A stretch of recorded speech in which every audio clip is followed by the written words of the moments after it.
May bago tayo sa Midnight Express. Ngayong gabi, hindi nakakatakam na pagkain ng tampok, kundi lugar. First of its kind ang museo na ito na pwedeng pasyalan ngayong Christmas weekend. Eto na, si Micael Daes. Mga kapuso, 3 taon na tayo kumakain dito sa Midnight Express. Kaya ngayong gabi, babalik na rin muna natin ang ating mundo dito sa Upside Down Museum.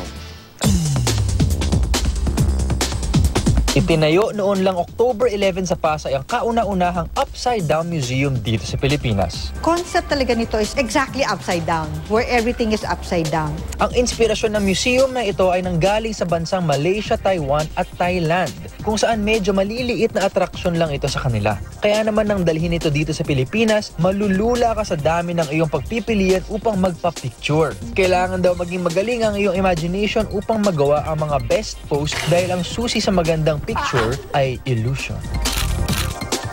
Nabitin pa ba kayo sa mga pinagagawa ko? Eto pa. Sa lahat ng gusto ring bumaliktad ang mundo, ma-experience ang museum na ito. Entrance fee is $450 per person.